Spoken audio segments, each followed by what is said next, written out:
Hi, this is Coffee and Culture. We're on Talk 1260 and 103.7 KTRC, FM 103.7, and that other one was AM. It streams at santafe.com and then up as a podcast. And my name's Matthew Chase Daniel, and I am your host every other week. And today I'm talking with Christopher Benson, and we're in his studio here in Santa Fe, which I've never visited before, but I've known Christopher a little bit for a lot of years, and we've both sort of been active in the world of arts in Santa Fe, whatever that may mean.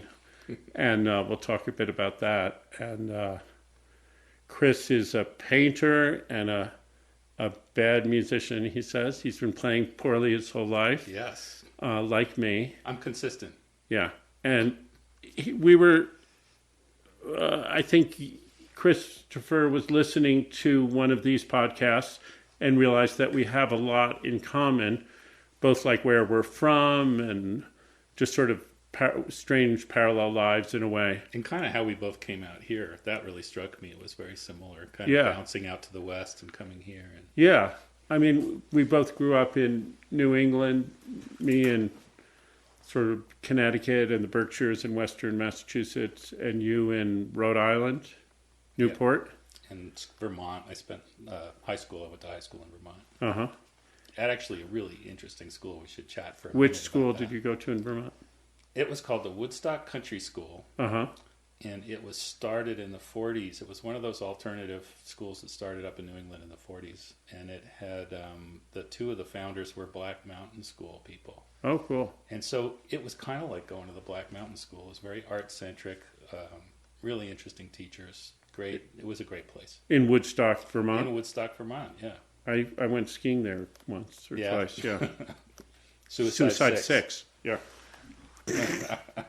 A steep and small ski hill. Exactly. Yeah. And then, how did you end up coming to Santa Fe? Well, funnily enough, the guy that I was really close friends with at the time in high school had grown up in Santa Fe, and he used to tell me about it. And I'd never been out west at all, anywhere. I'd always only been in New England. And we were sort of roommates at one point in high school, and in my late 20s, I just needed to get out of Dodge. I needed to get out of New England. I wanted to go somewhere fresh. I wanted to come and paint somewhere other than where I grew up. And I was looking at Crazy Cat comics, George Harriman's Crazy Cat. Yeah. I got really turned on to that stuff, and I loved that landscape that he drew. And I thought, I want to go somewhere that looks like that. Uh-huh. And I remembered that my friend Josh had grown up here and was actually here at the time, so I had somebody to visit. So I loaded up my van and came out sight unseen. And that was in 1988. Yeah.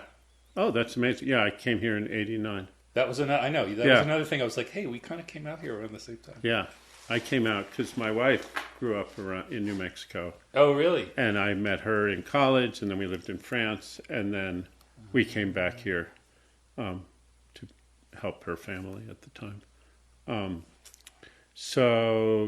I loved it. When I first got here, I felt, having grown up like in these New England forests, maybe it's different for you because you were on the water, but I felt very exposed out here. I was like, is there some little cave I can crawl into? Some little deep slot canyon that I can hide out in?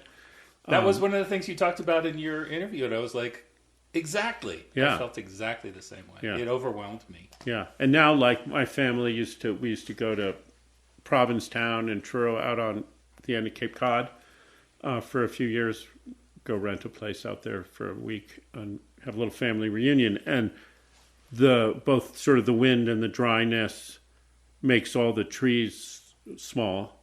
And then there's the ocean in every direction. Yeah. And it was like, this feels comfortable to me now. And when you go back to anywhere other than Provincetown or Truro, you feel like you got stuffed in a shoebox.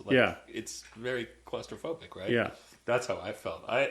It took me a while to get acclimated here. And like you say, I was kind of freaked.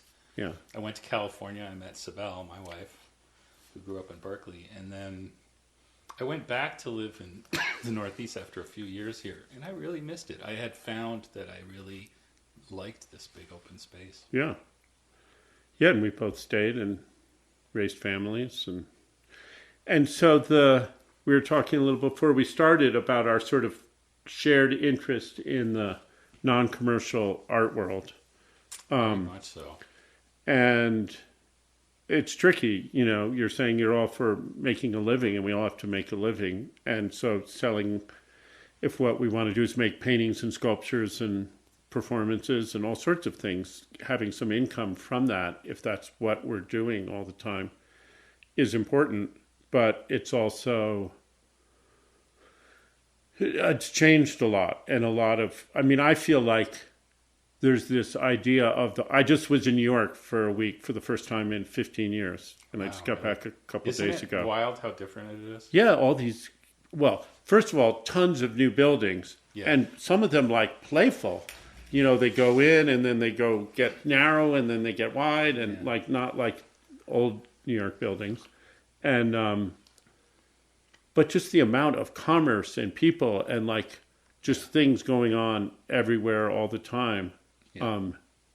Was kind of inspiring in a way. It was overwhelming and exhausting, but the reason I brought up New York is we have this sort of common wisdom idea that New York is like the center of the art world, and that, you know, Picasso and Van Gogh and are like the best artists ever. Yeah. And that's all within such a narrow context. It is. Compared to the amount of people who are painting or making sculptures this huge country, doing all kinds of amazing stuff. Yeah, and not necessarily aspiring to make it in New York City. I kind of think I think there's a kind of a paradoxical provincialism about New York. You know, New Yorkers, it's the Steinberg poster, you know. They think they're the center of the universe there. Right. And they're not. Right. That's the Steinberg poster is where you have Manhattan. Yeah, Manhattan. And then all these it's huge. And then there's Brooklyn. And then there's Long Island. And then there's little Paris. Notations going into the distance, everything else is very small. Yeah, exactly. And I mean, what happened with me was I went to RISD, the Rhode Island School of Design, which was at that point changing from a kind of a funky little art and craft school that my parents had gone to. I was actually born when my parents were undergrads there. Oh, wow. And my grandfather taught there. And my great-grandmother was in the first graduating class there. So we had a big family. So it's just your little local school. It was our little local school. And it was very little. It was, you know, there were hardly any people there. Like 1,500 kids when I went. Mm-hmm. And it was beginning to change from that into a really market-oriented program that was looking at New York, that was looking at all the exciting, not just commercial, but also the art world stuff happening in New York around first around modernism, then around all of the pop art, which was big when I was at college. Mm-hmm. And there was such a kind of, it felt like it was just trying to feed us right into that mill. And I wasn't really into that work. I didn't really want to do stuff like that. I'm fairly traditional. I mean, I'm interested in, you know, I've painted abstractly. I'm kind of a modernist in my heart, but I do a lot of different stuff. And it was very discouraging. It didn't want me. The program kicked me out, basically. They told me at the end of my junior year I had to leave. Because you weren't following following the program. Right, and the program I wasn't gluing dogs to the canvas, and they wanted me to do whatever it was they wanted me to do. There was a new group of teachers who had come in who were very conceptually oriented and also really into the sort of neo-expressionism, like Schnabel and Sally and the people who were painting in New York at the time and Soho. Right. And I just wasn't doing that kind of stuff. And so they basically told me at the end of my junior year, you have to go and be an illustration because you're an illustrator, you're not a painter. I was like, oh, well, fuck you. Right. You know? So I left. So I dropped out. Yeah. We have to go to a break. Okay. We'll be right back. My name's Matthew Chase-Chaney. I'm talking with Christopher Benson here in Santa Fe. You're back listening to Coffee and Culture. We're on Talk 1260 AM and 103.7 FM. It's KTRC in Santa Fe, streaming at santafe.com. Podcasts and this and other shows. Look on your fave podcast platform for coffee and culture with Matthew Chase Daniel. I've been doing the show for, I don't know, 2 or 3 years. And so there's 100 or 200 episodes. Interesting people only. So to continue the commercial thing. So basically, New York looked like the commercial place. It looked like the place where you were supposed to go and get famous. Right. And we were looking at people like Schnabel, who were these young Turks who were getting all this celebrity, and they were suddenly selling for lots of money. And Right. This is in the 80s. this is in the 80s. Yeah, 82 is when I left RISD. Yeah. And I was like, I don't want to do that. I was standing in a group of painters at RISD right before I left.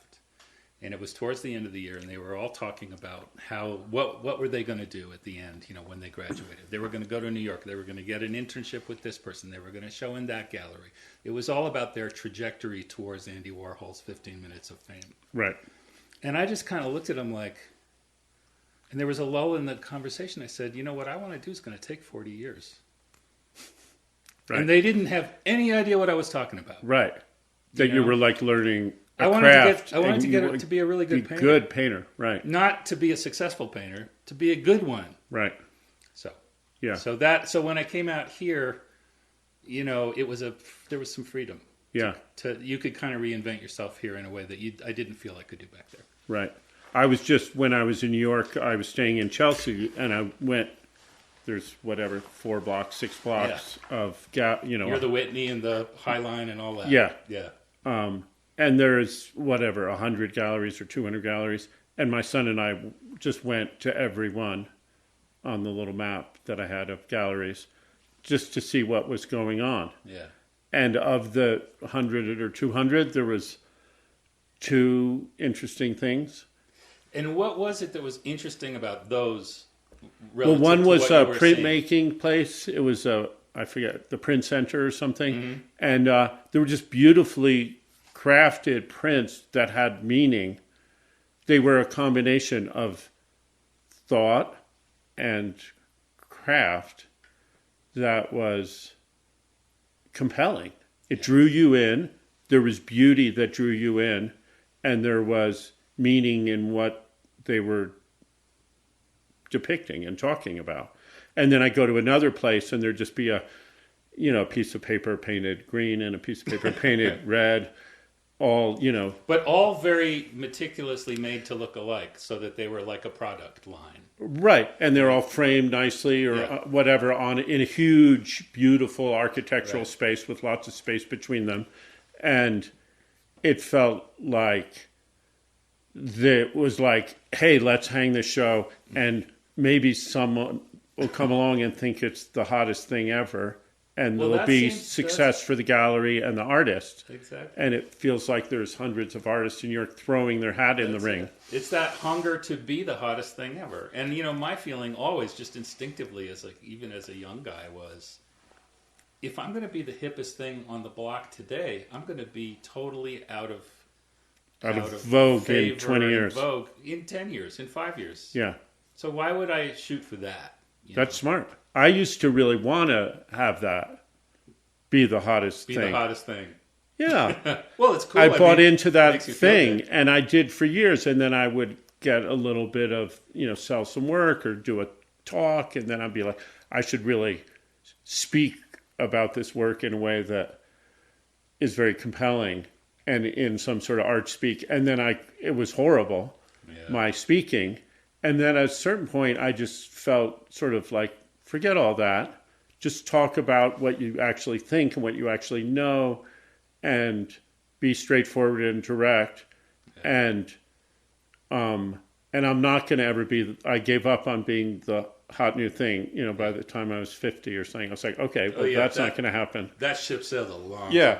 And so don't need to aim for that. So just do things that are compelling to me and that feel valuable to the world. Exactly. And I don't know how it was for you, but when I came here, I found a funny disconnect, and I feel like you and Jerry really addressed this with Axel. But on the one hand, there's a very commercial gallery market here that's selling stuff to Texans and people who come here as tourists, and it's very general. I call it the interior decorator art market. Yeah. Because that's what it is. And listen, there's some nice stuff. There's always some good work to see. There's some really good artists who work within that milieu. And I've done it since my 20s because I started showing with Arlene Llewellyn right when I got here in my 20s. Mm-hmm. And that kind of set me on a path where I've sort of shown in those galleries ever since. Right. But I'm always falling afoul of them and ending up not with them anymore because I'm so kind of irascible and difficult. And I mean, I think I'm okay artist to work with. I have long relationships with some galleries who seem to get along with me, but I don't. The constant crush to make stuff for the market is hard. Right. Well, and we were talking before. You do these beautiful cresting waves. Right. You know, the translucency of this they green. They sell out here. People like to see the water. They miss the water out here. Yeah, right.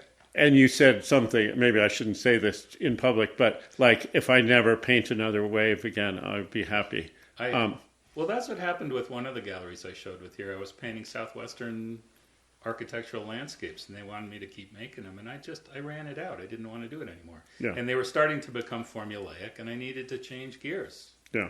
Yeah, I had that with a gallery I still work with in LA, and it was these sort of photo assemblage compositions, right. And they're all mostly shot at the ocean, partly because the ocean has this really straight horizontal horizon line, right. So I could line because the photos are in this sort of grid pattern, and they don't work with a mountain range or something. Yeah.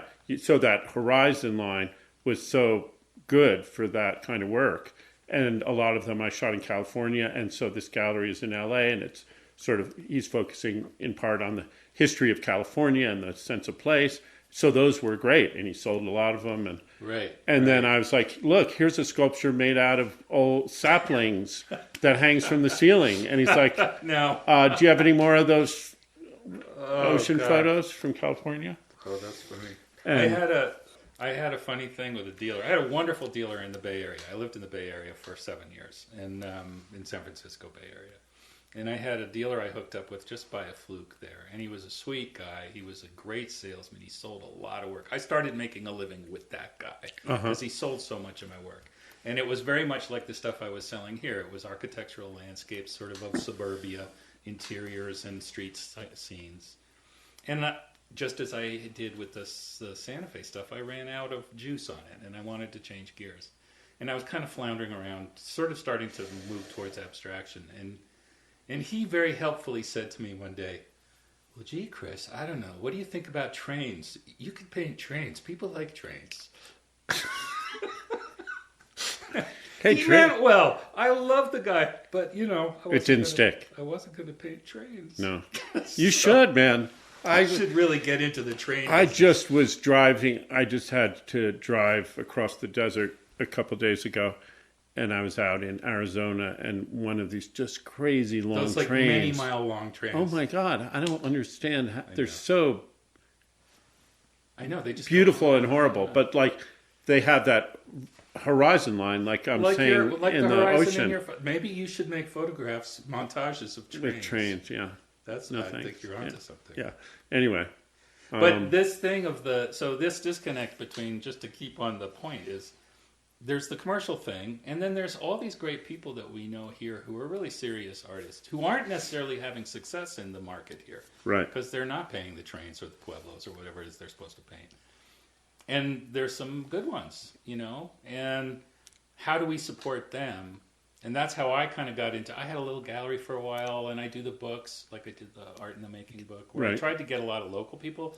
A lot of people from all over the world really ended up in there. Yeah. This is a book of essays that I published by artists. And I reached out to a lot of people from my college and my high school communities and artists I know from all over the place. Yeah, it's a great book. As a way to, and putting them in the context of being beside some very well-known people, and they're not as well-known, but they're all just as good. They're all people with a lot of chops. Right. So I feel like that's right. So the like question is, how do we support those people? So we got to go to another break. Okay. We'll be right back. I'm Matthew Chase Daniel talking with Christopher Benson on Coffee and Culture. You're back listening to Coffee and Culture. My name's Matthew Chase Daniel. I'm talking with Christopher Benson, and we're talking about how, for art that isn't commercial, how do we support it? How do you support it? How does the world support art if it's not what you say, interior decorator art for Texans. Terrible thing for me to say, but you know what I mean. Yeah. If it's not, if it's, there's this another thing, which is some art, like beauty is a wonderful thing, and beautiful things can really draw us in. And if there's meaning in there and beauty, it's a great combination. But sometimes there's wonderful art that's not beautiful. Absolutely. That it's horrendous and disturbing and horrible and ugly. And that can be just as good and just as powerful. But people don't want to hang it over the fireplace. No. Well, and you get into a real, I feel as if there are these extremes where there's the hang over the fireplace art, the interior decorator market, and there's the extremely transgressive, provocative, contemporary political art. Right. They're at either end. And somewhere in the middle, often, there's really powerful stuff. Right.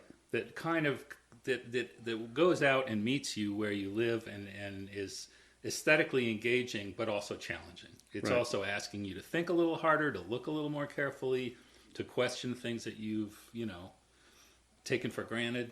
And so I feel like, each of us in a different way is trying to find ways to not just to support, but also to reiterate or publicly say, like you do with the exhibitions in Axel or on the Lena Street, to say, hey, here's something else. Look at this, Right. And this is valid, and this is interesting, and pay attention, Yeah. Well, we throw it in your face. Absolutely. You can't leave the grocery store without you can't. without seeing an art show. But nobody's out there grabbing you by the ear and hauling you into the truck. Well, what I love about the truck is that appeals. if you have your bag of groceries at La Montanita Co-op is the place where we park sometimes, and you're coming out and the back is open and you look in, you might look in for 5 seconds and get a little something. You might stop and hang out for 5 minutes or an hour.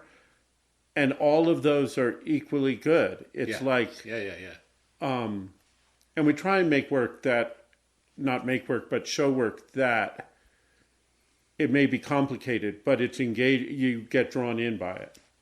Do you know, there's a local painter who I just love, and he's had shows in like coffee shops and here and there. He's a wonderful painter.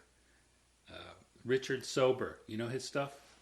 No, he I don't does think so. little tiny oil paintings on panel of sort of architectural scenes, and then he'll write a narrative at the bottom in very carefully rendered lettering. Right. They're so good. And, check him out. See if you can find him. I have his phone number somewhere. He should show in our gallery. He would be great in Axel because they're little things. Yeah. But they're really good. He's a really good painter. Yeah. I mean, one thing I love about Axel is that when you go in there, first of all, the ceilings are high and light, so you don't feel trapped in a vehicle. Yeah. It's like a big room, but it's tiny. But you're close to the work, so even small works appear totally. bigger. They do. You get a very intimate exchange and a really direct relationship with the pieces. Yeah. Right now, Axel, we need an engine rebuild, unfortunately. Oh, yeah. We're unexpectedly closed. So we're going to be launching a fundraiser soon, so stay tuned.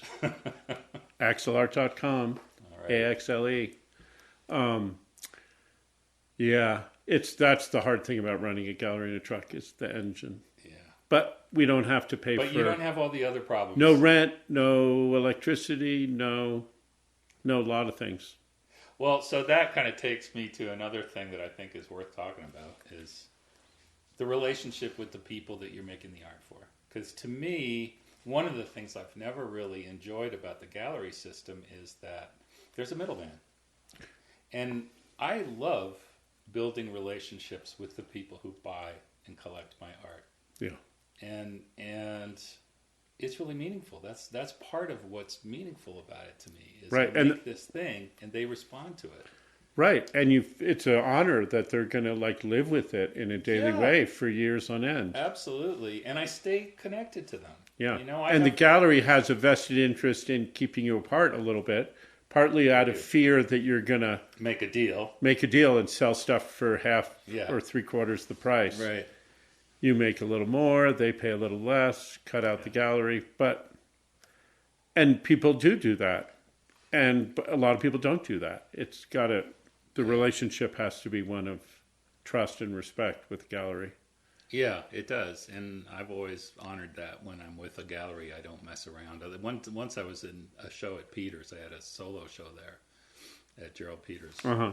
and somebody came up to me at the opening and said, "Hey, can I meet you at your studio? Can we make a deal?" Uh-huh. And I was like, "Get lost." Yeah. No, absolutely no, you cannot. You want to buy something? Buy it from these guys. Yeah. I had someone come to the gallery in LA that I work with, see my work, and then a few months later reach out to me, write me an email. Yeah.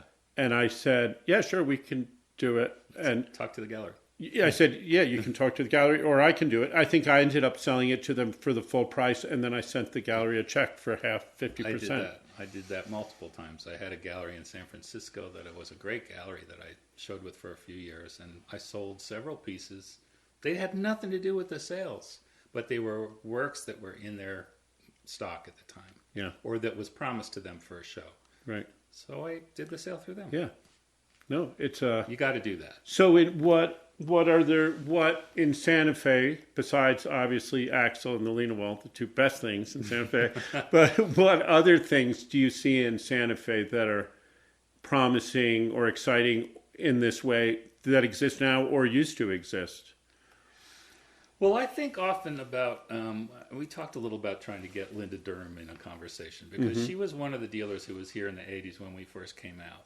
And I always felt like Linda, and Arlene was another one, was very interested in the careers and the trajectories of her artists. It wasn't strictly commercial. She was obviously there to make a living and run her gallery, but I always thought like she was sincerely interested in the art and the artists and the artist's trajectory as a process. Right. Not as what are you going to make for me that I can sell today? And that was a good kind of dealer that used to be all over the country. There were a lot of them in New York, like, Betty Cunningham and the Washburn Gallery where I had a show. And both of them closed recently. Tibor Denage was these were small galleries run sort of mom and pop, run by one, not a big corporate thing. Right. And those people were always really interested in nurturing and building an artist's career, and I feel like we don't have as much of that here. We have there's some people who do that, but it's so expensive to run a gallery. Right. It's so they're constantly, scrambling to keep the doors open. Right. So they're very commercially focused, Right. Or they come with a big pile of money, and it's okay if they don't sell anything, which is not great for the artist. That's not great either. I mean, I love, Jamie's Phil Space is Jamie Hart's place. He puts on some pretty cool shows. Yeah, he's doing a show of, what's her name? Bess Murphy's mom. Sherry Horton Trepp. Doesn't matter. There's another interesting thing here is that there are artists here who I've been very involved with photographers here because I came out in my 20s and worked for a photographic book designer. Mm-hmm. And so I got to know photographers, and my uncle was a photographer, and I worked as his assistant for a while. Mm-hmm. So I'm kind of tied into that world. So I do edition printing for old darkroom photographers on the digital printer. There are some really important major, photographers here in Santa Fe. Nobody knows about them. Yeah, they're not showing in those galleries, but they're out in the bigger world. And there are artists here. There have always been artists here who are successful or known in New York or on the West Coast. Not so much. They're known not here. doing anything here. Yeah, right. Some of them come here to get away from all that. Exactly. Yeah. And they're not necessarily a big part of the community here. Exactly. They kind of keep to themselves and do their thing. Right. Well, and New Mexico has a great history of photography for 100 years. Yeah, or it's so. a pretty major art form here. Yeah. And there's some really outstanding artists in that medium. Yeah. Next year, there's helping with a group that's called New Mexico Photo 200, or maybe it's called Photo 200 New Mexico. I can never remember. But it's next year, 2027, and is the 200th anniversary of the oldest photograph that exists. Is that right? By Joseph Niepce, French guy. Right. Joseph. Right. And it's in Fort Worth, I think, in a museum there. Wow. And so it's a sort of citywide and a little bit statewide, different galleries and museums and lectures and stuff all focusing I on must be photography. getting old because I remember when the New York Times Magazine ran a cover feature on the 150th anniversary of the invention of photography. Right. Well, there's many different I know there are different dates. times that are Right. This is the oldest extant photograph, Okay. not the first photograph. It's the oldest one. But that was still in the exists. early 70s, so it may have been 50 Yeah, it years has ago. been. Yeah, I remember the bicentennial in '76. Yeah, well, And there you now go. it's 200 years. Oh, God, the bicentennial. The is nuts. semi-quincentennial now. We got to go to another break. We'll be right back. I'm talking with Christopher Benson. You're back listening to Coffee and Culture. We're on Talk 1260, 103.7 FM, streaming at santafe.com on just after 2 p.m. on Saturdays and again on Sundays. I'm on every other week. My name is Matthew Chase Daniel. You can listen to podcasts at Coffee and Culture with Matthew Chase Daniel, or go to my website, chasedaniel.com, and there's podcasts up on there, or on Spotify, Amazon, whatever. And I'm here in the studio with Christopher Benson. He's got all these two beautiful violins. Well, I don't know if they're beautiful. I find violins beautiful. Violins are just beautiful. They're beautiful, whether they're like Stradivarius or some piece of junk. They're right similar. next to that nice Seth Thomas railroad station clock. Yeah, you got two old clocks, two violins, Irish baritone mandolin, a couple banjos. All sorts of stuff. And so, what kind of music do you play? Oh, Irish, which I do badly. Although Yeah. I'm getting better on the bouzouki. That's one I'm working on. And, jigs and reels and hornpipes and things. And then nice. I play old-timey 5-string banjo, which is what I've been doing all my Like life. clawhammer. Clawhammer, frailing, which is the one where you strum down and do picking with your syncopated picking with your thumb. Okay. Well, let's talk about the. Yeah, we're not going to play let's not talk a about concert. the music. No. Yeah, let's talk about your writing. So you've started a Substack Well, channel. let me start it from the book, because you subscribed to and supported this book. Art in the Making. During the pandemic, my brother and my family has an old artisanal business in Rhode Island, and our grandfather did a lot of writing and having people come do talks at his stone carving shop in Newport, Rhode Island. And they used to put out these little pamphlets. And my brother and I thought, about art, about artistic theory, aesthetic theory. And we thought, let's do something contemporary like that and publish it under both of my press and his shop. And we reached out to a few artists. It was initially just going to be family members, because we have a lot of artist family members talking about their art. But then it was during the pandemic, and it just grew and grew and grew and grew. And all of a sudden we had almost 100 people that were contributing these short essays. And the whole point was to have artists speak directly to the audience about what they do, and not have the middleman, not have the critical or the art historical interpreter in between telling us what this stuff was about. And my own writing has always been coming from that. I've written for publication in various places, but I write from the point of view, like Fairfield Porter. Do you know Fairfield Porter's writing at all? Not writing, no. He was a great arts writer, and he wrote for The Nation magazine back in the 70s and 60s. I think in the 60s. And I always loved his writing because he was a painter, and he was writing about painting from the point of view of someone who actually makes these things. And so I have a very breezy, conversational, personal, often autobiographical approach to writing about my own trajectory as a maker of things. Because I really want, especially young people who are getting into art, to have, to learn something about what it's like to live this life. And also to hear from a person who makes things, how do I feel about making them? Why do I make them? How do I position them in the bigger? Because the art world, which is this big messy thing now, is so diverse and so complex, right? Mm-hmm.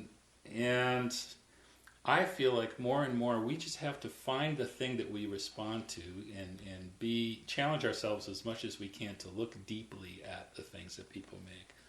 There's no right way to make art. There's just, I feel really strongly like the secret isn't that there's a right way to make art, but that you can do it well or not do it so well. And I write about that a lot. I think there's really outstanding art that people make in every imaginable medium and style and philosophical approach. But being really good at it is important to me. whatever that means. And I've written about that. So I write these Substack essays. Every couple of weeks I put one out, writing about art, writing about how I make it, why do I make it, who am I looking at, all this kind of stuff. Yeah. And I really enjoy it. And people can find it. It's called Slayer of Windmills on Substack. It's windmillslayer.com. That's all right. my Substack handle. And you can subscribe or not for free. I have no paywall. I appreciate it when somebody pays some money, but I don't charge. I like for people to be able to read them. And I live on Don Quixote, so that's where Slayer of Windmills comes from, because I'm always trying to take down sacred cows and attack the system. And I've never read that book, Cervantes. I tried once. Yeah, it's hard. It's dense, but I know this. I was general more successful story, with War and Peace than I was with Cervantes. I got about 2/3 of the way through. You were reading in English? Yes, and I don't speak Spanish. Yeah. I should read in Spanish. Right? Yeah, that's what I'm going to do this afternoon. I'm going to just sit down and go and read it in Spanish. So the writing's a big piece of what matters to me. I've become a writer alongside being a painter, and I really love it. Yeah, that's great. I was reading a thing that you wrote, your most recent one, which isn't about art, but it's sort of about the state of affairs of politics in the world. And I thought I liked the way you described it as like, this isn't some sudden catastrophe that's come upon us. We've been building this for many years. And our whole lives and long before. And it's sort of this natural outcome of... More and more, I feel I kind of come at, the whole idea of evil in the world from a kind of Jungian perspective, that we're all evil. We all have it bad in us. Yeah. We just do. It's part of being human. And this whole thing of projecting it onto some other who we can then scapegoat and run down, even when they are truly evil, when they do really horrible things, like some people we have now and like some people in the past, how does all of Germany decide to do what it did? How has all of America, or a lot of America, decided to do what we're doing? And it's because we're human, and humans do fucked up stuff. Right, and we have all these different motivations. Fear. Yeah, fear, anxiety. Jealousy. Greed, to me, is one of the monsters right now. Yeah. I think our whole world runs on greed. And I think America has run on greed right from the get-go. Yeah. Greed for resources, greed for land, greed for power and money and all of it. And boy, are we seeing it now. Right. And you mentioned in the article that you wrote that there are these wonderful things about America and the Constitution, and it's kind of seems like a pretty good system. We have good aspirations. There's a great book I'll very quickly plug that really turned me around recently, which is called The Dawn of Everything. Have you read that? I haven't read it. It's heavy going, but it's a really good book. Yeah. And one of the things that I just bought it. You did? Today. I just ordered it online this morning. Yeah. That whole section of it, the whole book is great, but the whole part of it that talks about the Native American Confederacy, Iroquois Confederacy in the Northeast, is fascinating. I mean, so much of who we are came from that. And I love that little Russell Means clip where he's talking about that. Yeah. But, we got a lot from those people, and they were smarter than we were. And they actually looked at the Europeans coming in. One of the fun things in that book is the descriptions of how they were kind of aghast at how ignorant and stupid these Europeans were. Right. And they had these great debates with them, and said, hey, you guys are kind of screwed up. We got a good thing going here. You should pay attention to what we're doing. Right. And some of them did. Yeah. That's where we got the Enlightenment. Yeah, I read a book about the Iroquois Confederacy when I was in college, and I forget something the Seneca, but it was about the same stuff that you're talking about. We'll get into that book because it really blew my mind. Yeah, written by an anarchist, one of them, one of the people who was part of the Occupy Wall Street, movement. Wow, there we go. Have we covered everything? Yeah, we got another minute. But, let's play some violin. No. What do you play, mostly? I play guitar and sing. I put them on Instagram. I never play in front of anyone. And often when someone I admire dies, You'll do a piece. A cover of one of their songs. And it's very rudimentary guitar and very rudimentary vocals, but Yeah. But I I enjoy saw it. you do one. I watched one. Yeah. That's why I was like, oh, hey, what's that instrument behind you? When you had the little uke. The Oh, banjo uke. right, that little Yeah. banjolele. Yeah. Yeah, I bought that on Facebook Marketplace for $100, and it was like, this thing is cool. I want to learn to play it, but it's way too little and Yeah. Very hard fresh. to. I have a little tiny mandolin that my fingers are too fat. I can't play it. Yeah, I know this big This thing big looks thing's better good. for me. Okay, well, enough of us. Go on with your day and do something more interesting. All right. Well, thanks than for listen coming to and us. doing it. Yeah. This is fun, and I'm glad we finally got to talk because I've always admired what you guys do. And Yeah, I and felt silly for not making more of an effort to connect. well, it's been great. All right, All right, cool. bye.